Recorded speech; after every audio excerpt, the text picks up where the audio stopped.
Sup Steely Squad, thanks for tuning back into another Keeping It Real with Danie Steele. So if you haven't heard or seen, there's been a few stories going around of a few people in swirling interracial relationships that have gotten a divorce recently. A divorce it's not a fun subject. It's not good to hear, it's not good news. I know I was, like most people, very shocked to hear about Jamie and Nikki getting a divorce, especially with the kids. They have this YouTube channel where they have presented themselves as a family unit, Jamie and Nikki, right? It's always very shocking to hear like this couple has broken up. There's other higher profile YouTube interracial couples that have broken up as well. I believe the Bailey Life, which I don't follow, because I don't really watch like family channels, but I don't really watch interracial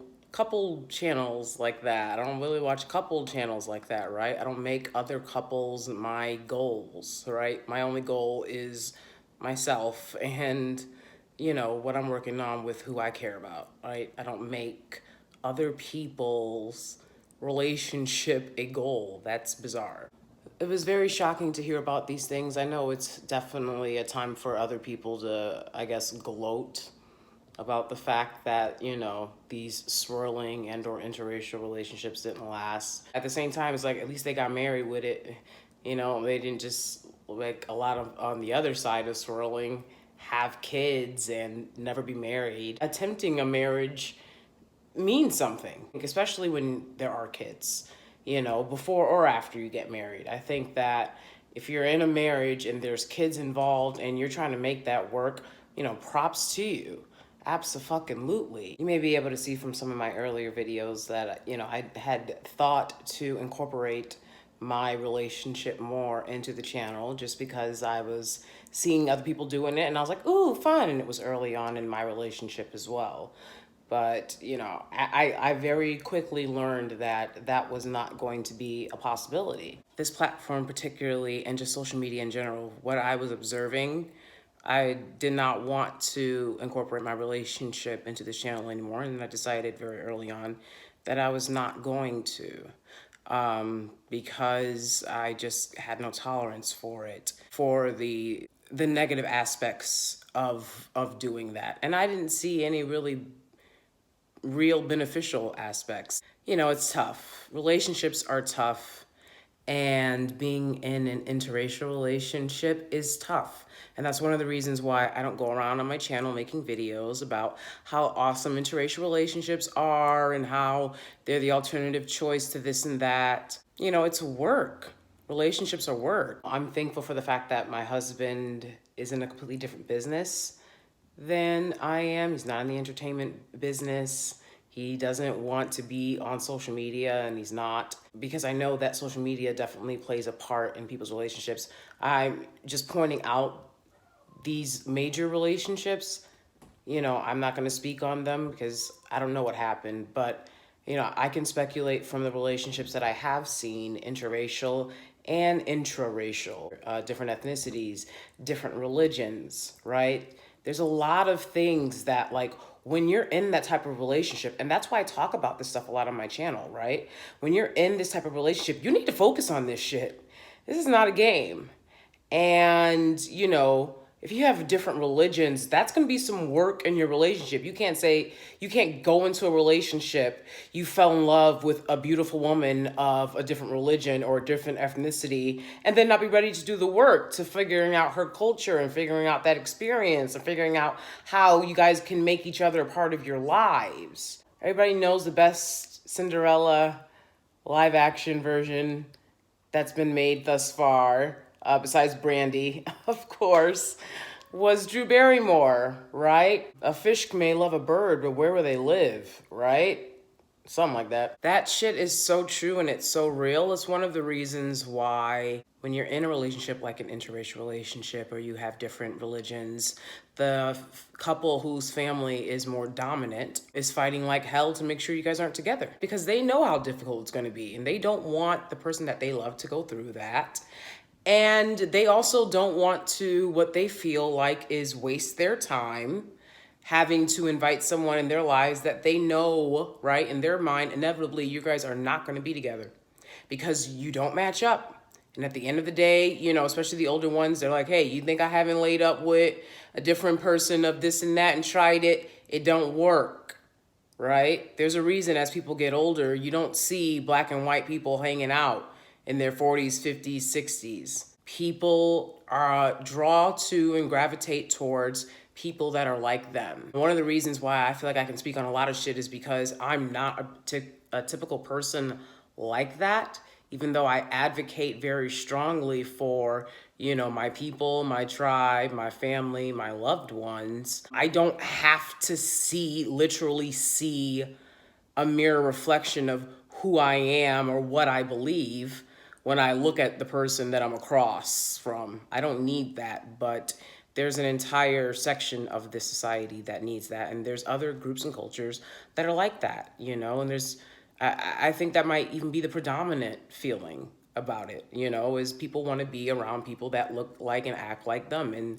when they say something, they know what to expect, right? They don't want someone in the space that when they make that racial joke is going to be like, now they all got to, you know, when they've been making the joke for fucking, you know, 10, 15, 20 years. And all of a sudden everything's got to stop because you want to lay up with so-and-so, right?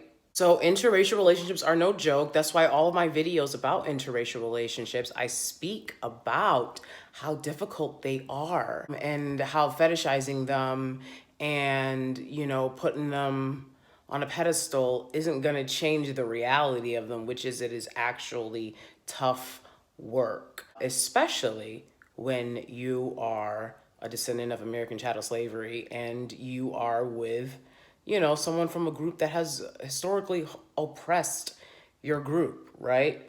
You know, and people will make jokes and people will make memes, but it's like, don't sit here and act like you're not indoctrinating.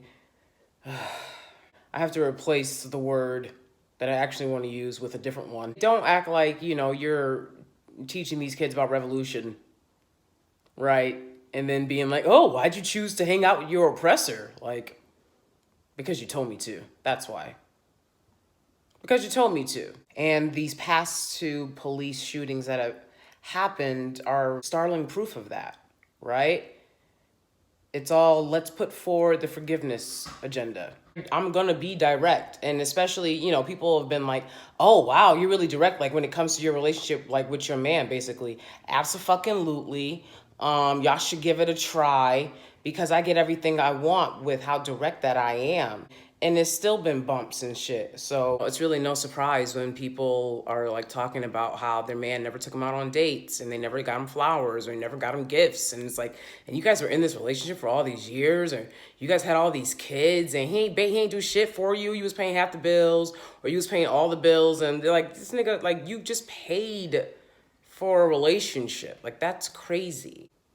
They don't believe in being direct with men that they're laying up with. And that boggles my mind. Like, what do you mean you don't have an honest conversation with this dude that he smells? You know how many bitches I've been around? I don't care. You know how many bitches I've been around, you know, and like, your man smell, bitch? Like, oh, what? You got him around me now? It's one thing that you will put up with this shit, but now I gotta put up with this shit, and you won't say shit to him, like I've said many a time. And they'll be the first ones to tell a woman what she better do. But you won't tell the dude you're laying up with what he better do.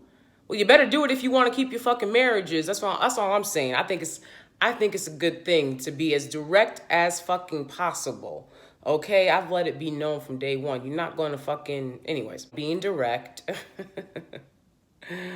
It's important, and people want to act like it's not. They want to act like, you know, having basic things, being from the same hometown, that's important. I'm from the same hometown as my husband, but that don't matter to me at all. It helps, I guess, you know, but who cares? That's not the end all be all for me. I would see a lot of these interracial couples that are now divorced, you know, and they wouldn't be talking about, you know, and not just on YouTube, in real life as well, right? And they like never talk about race. And I think that's weird as hell. White people indirectly, but black people directly have told me stop talking about race, right? And they'd be like, you can't talk about race because your husband's white. I said, okay, so who gonna do it? You? I sat back, I watched, I waited. Y'all still wasn't talking about race. Y'all still wasn't, you see what I'm saying? Your timeline wasn't about race. It was about booty boot, this and that, a bunch of bullshit. Y'all not talking about race just because y'all laying up with each other. So anyways, I'm going to do it because I don't see where the work is being done. That's why I do it. I've talked about race with black people, right? With my husband present. And black people have been like, and they looking at him like, oh, what he gonna think? Oh, what he been with me for 10 years. You think anything that I say to you, he hasn't heard? And that's what I'm talking about. Y'all can't handle what I've already told this dude a million fucking times. That's facts. I said it before and I say it again. Y'all not ready for these interracial relationships. Y'all ain't ready for them. Stick to what you know. Because you saw how they did Stacey Dash. Ha ha! I saw how they did Stacey Dash. She thought she was a white woman in a relationship with a white man. She quickly learned she was a black woman in a relationship with a white man. Those kids was like, "You black bitch," right? She's like, "They're calling me a black bitch." Oh no! I was like, "Oh my God, Stacey, this is horrible," right? She thought she was a white woman. She thought she was a Republican. Right? No, you're not. Y'all didn't have that conversation. He didn't tell you because he know good goddamn well how you're seen. He let you just live in delusion? Okay. It don't matter if Fox News let you be a correspondent. They'll let any nigga be a correspondent. See, white people, the definition for white people, y'all not fighting with white people for who gets to be white. Y'all know who gets to be white, and y'all leave it alone. Anyways, so yeah, that's it pretty much. I'm just saying I think that for me, honesty is always the best policy. And not just being honest with your partner, but being honest with yourself. Starts there. Okay. All right. Thanks so much for watching. Are you subscribed yet? Don't even talk to me if you're not subscribed, okay? We're done here.